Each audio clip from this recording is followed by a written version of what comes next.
Sabahınız xeyirli olsun. Bəli, sizin də qeyd etdiyiniz kimi təqsirləndirilən 15 nəfər Ermənistan vətəndaşının barəsində açılmış cinayət işi üzrə məhkəmə prosesi davam edir. Bir neçə dəqiqədən sonra Bakı məhkəmə kompleksində məhkəmənin növbəti baxış iclası başlayacaq.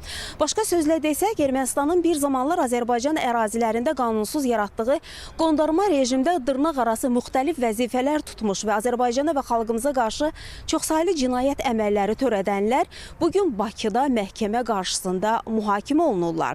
Qeyd edək ki, həmin vaxtı bu şəxslər və digər ümumiyyətlə Azərbaycana qarşı təcavüzkar müharibə aparmaqdan ötürü Ermənistanın yaratdığı cinayətkar dəstənin əməlləri bəşəriyyət qarşısında açıq şəkildə həyata keçirilmişdi bütün bu cinayət əməlləri.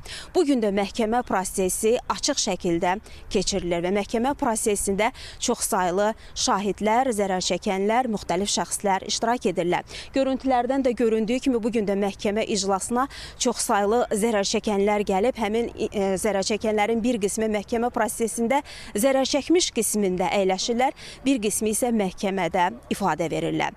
Məhkəmə prosesində zərər çəkənlər ifadə verir, çoxsaylı subutlar, faktlar keçir, onlar məhkəmə prosesində elan olunur və eyni zamanda qeyd edək ki, bu iş üzrə çoxsaylı foto sənədlər, video materiallar var ki, onlar da prosesdə elan olunur və bununla bağlı dövlət ittihamçıları təqsirləndirilən şəxslərə çoxsaylı suallar verirlər və bütün bu faktlar, subutlar prosesdə araşdırılır. Biz də ASTV komandası olaraq açıq keçən bu məhkəmə prosesini mütəmadi olaraq izləyirik və tamaşaçılara da məlumatlar çatdırırıq.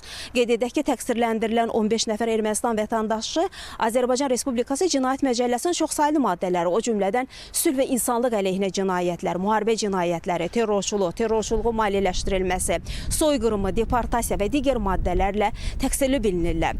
Onu da vurğulamalıyıq ki, təqsirləndirilən şəxslərin hər biri 2 müdafiəçi ilə təmin olunub. Onlara eyni zamanda sərbəst ifadə vermək üçün rus və erməni dilində tərcüməçi ayrılıb. Həmçinin zərər çəkənlərin də hüquqlarını, 35 il ərzində pozulmuş hüquqlarını məhkəmə prosesində onların nümayəndələri və vəkillər müdafiə edirlər. Biz xəbərlərin növbəti buraxılışında bugün keçən açıq məhkəmə iclası ilə bağlı daha geniş məlumatları da tamaşaçıların diqqətinə çatdıracaq deyərək sözü yenidən mərkəzə, studiya ötürürük.